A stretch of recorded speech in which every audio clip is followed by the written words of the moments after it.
Welcome to Nasdaq Trade Talks. I'm Jill Malandrino, Global Markets Reporter at Nasdaq. Joining me for this segment, we have Katie Talati, Director of Research at Arca. Her team identifies and analyzes digital asset and blockchain opportunities, investment structures, and macroeconomic influencers for the company's suite of actively managed funds. Katie joins me with her outlook in the digital asset space for 2023. Katie, it's great to see you. As always, welcome back to Trade Talks. Thanks for having me, Jill. Do you expect digital assets to continue to decouple from traditional markets in the new year? I mean, that really depends. I think unfortunately, the macroeconomic scene has been very closely tied to digital assets in the last, 18 months. I think that the fears of recession, potential problems that we're seeing in traditional markets are bleeding over into crypto. I would say, though, probably, if anything, more and more of the market participants that were in digital assets as more of a macro hedge, especially those who are maybe trading Bitcoin as part of like a larger macro strategy and not necessarily with a fundamental view on the asset. It feels like a lot of those participants have left the ecosystem as kind of the narrative for Bitcoin has kind of subsided a bit in the last year. So potentially we could see that decoupling happening in the new year. But again, it also depends on a lot of other factors, such as, what does the jobs outlook look like? What is, is the Fed going to taper or pivot? It just totally, it depends. Where do you think the crypto space will see an uptick in business? I mean, the big thing that we're watching for this next upcoming year is just the number of like Web2 and traditional companies that are choosing to get into crypto. And we saw this in the last cycle, but more so we're seeing it this year. And I think part of that is definitely to do with the fact that I think, the technology has come so far. In 2018, we saw a lot of these traditional companies get into the space. They were saying, oh, we're going to create our own enterprise blockchain, or we're going to create our own use cases. A lot more of them are coming out with more specific use cases. You have Starbucks announcing that they're going to have their loyalty program be done on Polygon, which is a scaling solution on Ethereum, and that they're going to issue NFTs to users for completing certain tasks. You have Live Nation announcing that they're going to be issuing NFT ticketing. So there's a lot of actual like strategies kind of going on at these companies, and not just kind of, I guess, fluff announcements that they're going to be getting into blockchain. Yeah. Well, you had mentioned that institutional investors have dialed back their exposure a bit. Do you or where do you expect digital asset adoption to accelerate, if at all?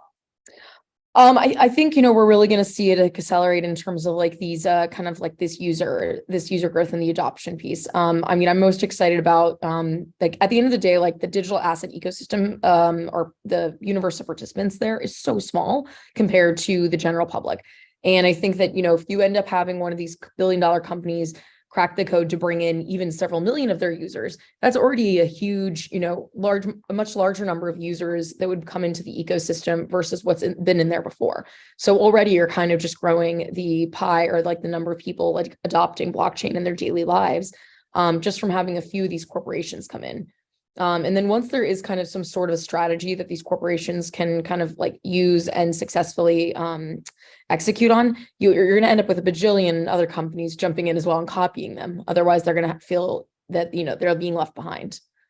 It's interesting going through your 2023 outlook pieces. It seems as if the excitement's around digital assets as it's related to utility, tokenization, to your point earlier, NFTs. It sounds as if, if you're looking farther out, that the utility aspect of it is where the bright spots are. Yeah, I mean, that's always been kind of, that's always been like the case for digital assets, right? Is like at the end of the day, this is a new technology. It's a new way to deliver information, to kind of like execute transactions. And that has so many different applications that like the utility PCS, it can, you're going to get tokens that can be, used in so many different ways, not just as kind of like equity representatives, or representatives of like a security or an equity that, can, I guess, just be traded 24/7. Yeah, and to your point earlier, you're seeing blockchain growth with traditional Web2 and TradFi corporates. What does that mean in terms of market share for TradFi and DeFi? So I don't necessarily think that you're going to have like these traditional corporates like stealing market share from existing digital asset projects. I think if anything, you're going to be seeing like I said, that what we're seeing now, which is more exciting, is that back in 2018, we saw the corporates come in, they said, we're going to build our own blockchain and we're going to use that strategy internally. Now what you're seeing though, is these corporates are coming in and saying, we're going to use the existing infrastructure and build our strategy on top of it.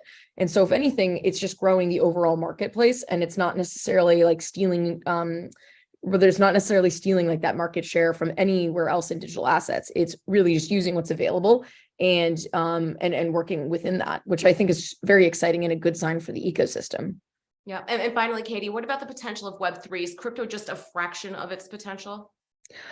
It's interesting. I think, I mean, look, Web3 is basically, the idea is that, you own your own data. It's the next evolution of Web2. Web2 would be like, Facebook, Instagram, all the social interconnectedness. I do think that the vision of Web3 overall is, like a bigger vision. And it can come from not just crypto, but I do think that maybe in 2022, the term Web3 metaverse became very overused terminology, and more of like more of a way for people to kind of talk about, maybe being in that next stage of technology without using the word crypto, because sometimes it doesn't have the most positive connotations. I do think though that like the potential for this overall space, like I said, to continue to grow, to continue to be successful is definitely there. But I don't really necessarily see a differentiator between like Web3 and crypto right now. Mm-hmm. All right, Katie, appreciate the insight as always. Thanks for joining us on Trade Talks. I'm Jill Malandrino, Global Markets Reporter at Nasdaq.